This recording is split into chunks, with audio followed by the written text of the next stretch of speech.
हिमाचल प्रदेश के मुख्यमंत्री जयराम ठाकुर ने अपने मौजूदा कार्यकाल का अंतिम बजट पेश किया है।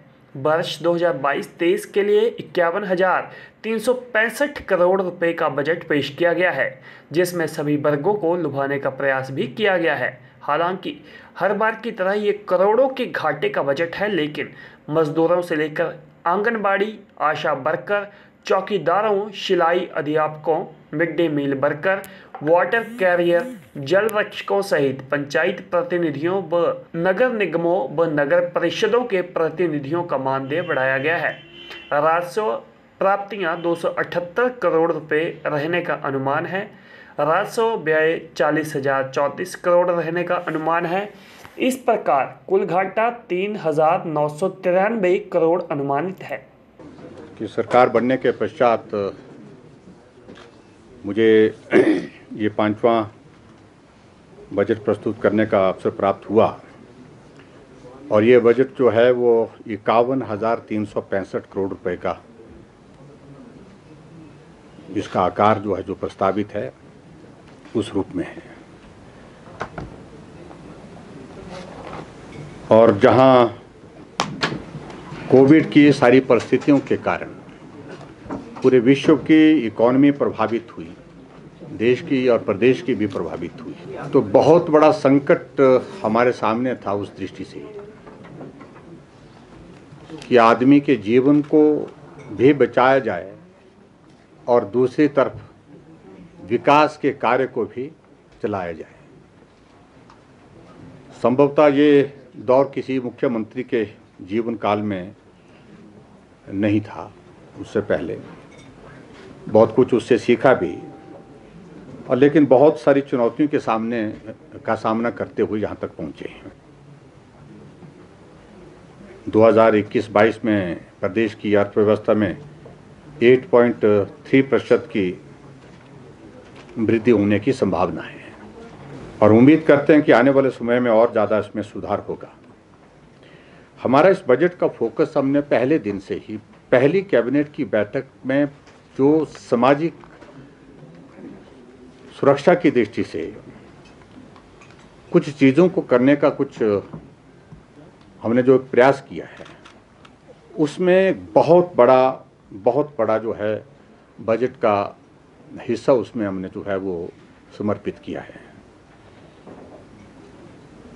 और सबसे बड़ी बात तो ये है कि 60 साल की आयु के ऊपर सभी को अब आय सीमा में छूट के साथ पेंशन का प्रावधान करने का हमने इस बजट में घोषणा की है। और इसके कारण जो है वो जहां हम पेंशन पर पहले जो है वो 450 करोड़ रुपए खर्च करते थे और आज वो पेंशन यानी कि सामाजिक सुरक्षा पेंशन पर हम 1,300 करोड़ रुपए खर्च कर रहे हैं। एक एरिया जहां जिसको हमने फोकस करके, जो गरीब है, जो पिछड़ा है, जिसको सही मायने में मदद की ज़रूरत है, उसको हमने फोकस करके किया है। और जहां गरीब वहां हम, इस बात को हमने सुनिश्चित किया है। दूसरी बात में ये भी मैं कहना चाहूँगा, जो नए इनिशिएटिव्स हमने लिए, हमने किसी भी इनिशिएटिव को जो लिया उस इनिशिएटिव को एक मुकाम तक पहुंचाया। अगर हमने ये तय किया गृहिणी सुविधा योजना के माध्यम से कि हर एक घर में गैस का चूल्हा पहुंचना चाहिए, तो उस लक्ष्य को हासिल करके छोड़ा है। देखिए, मुख्यमंत्री जी ने बहुत लंबा 3 घंटे तक लगातार पढ़ के जो है ये बजट पेश किया, लेकिन इस बजट में जो प्रदेश के लिए जो विकास की आशाएं थी वो सारी जो है धूमिल हो गई। और चुनावी साल है, चंद चुनावी घोषणाएं या लुभावनी घोषणाएं जो कि करने के अलावा प्रदेश के जो लोग जिनकी निगाहें इनके ऊपर लगी हुई थी और उनके बारे में तो ये बजट पूरी तरह साइलेंट है। एक बात स्पष्ट हो गई कि इस बजट में आप देखें कि कर्मचारी यहाँ आंदोलन कर रहे थे और उनको उम्मीद थी कि आज बजट आएगा, क्योंकि इनका अंतिम बजट है, 5वां और अंतिम बजट है, तो उनको उम्मीद थी कि आज ये कोई ना कोई बड़ी बात करेंगे। लेकिन इन्होंने कर्मचारियों को इस बजट में चलता तरीके से निपटा दिया। उनके 2 मेजर मसले जो है, एक ओपीएस का मसला और दूसरा जो है वेतन आयोग वेतनमान का मसला, जो कि इम्प्लीमेंट होना है प्रदेश में, जिसमें कि कंडीशंस वगैरह को लेके जो है राइडर्स वगैरह को लेके मसले थे। दोनों के बारे में मुख्यमंत्री ने चुप्पी थाम ली, खामोशी, और डॉक्यूमेंट में कहीं कुछ लिखा नहीं।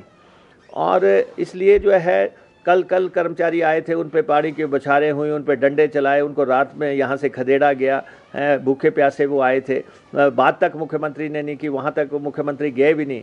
तो आज सबसे निराश जो है हिमाचल प्रदेश का कर्मचारी होगा, कि जिनको ये उम्मीदें थी यहाँ पे कि मुख्यमंत्री कर्मचारियों से जुड़े कोई बहुत बड़े फैसले करेंगे हैं। तो इसलिए यहाँ पे ओपीएस की बात नहीं हुई। सेकेंडली, आउटसोर्स कर्मचारियों के लिए ये था कि शायद उनकी सेवाओं के सरकारीकरण को लेके कोई नीति निकालते, लेकिन इन्होंने उनका जो है फिक्स्ड सैलरी पे जो है वो भी ठेकेदार के पास ही सर्विस रहे।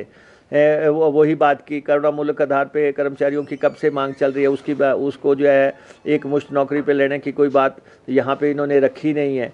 और एसएमसी वालों को थोड़ा सा मानदेय बढ़ा के उनको रेगुलर करने, किसी वर्ग को रेगुलर या नियमित करने की कोशिश नहीं की गई, ताकि कोई समस्या रिड्रेस हो। कर्मचारियों के मसले क्या है कि उनको ठेके पे रखते जा रहे हैं, चोर दरवाजों से रखते जा रहे हैं, उनको सरकारी सेवा में लेने, उनको नियमित करने का कोई रास्ता, कोई विकल्प जो है देखा जाए तो ये कुछ नहीं है। तो इसलिए आज जो है कर्मचारी निराश हैं। दूसरा, बेरोज़गारों को सबसे बड़ी निराशा कि आज 14 लाख बेरोज़गार हो गए। आपने देखा कि बेरोज़गारों के लिए लेके कोई ठोस सोच ही नहीं है सरकार में। सिर्फ यही है, आज का बजट भी इंडिकेट कर रहा है कि चोर दरवाजे से भर्तियां करो, अपने कुछ चहेतों को अगर 5-6 महीने में ठोक सकते हैं तो ठोक लो, अदरवाइज़ कुछ नहीं है। 30,000 नौकरी लिख दी है, ना कोई उनकी भर्ती का तरीका, ना कोई क्या होगा है, कोई मंशा नहीं। पिछले बजट में भी 30,000 नौकरी लिख दी थी, इसमें भी लिख दी। लिखने में क्या जाता है, क्योंकि अब 6 महीने में आपने भर्ती क्या करनी, रेगुलर भर्ती आप कर ही नहीं सकते थे 6 महीने में, क्योंकि उसमें तो समय लगता है पब्लिक सर्विस कमीशन की भर्ती में और सबॉर्डिनेट सिलेक्शन कमीशन की भर्ती में। सिर्फ चोर दरवाजा ही एक इनके लिए उत्तम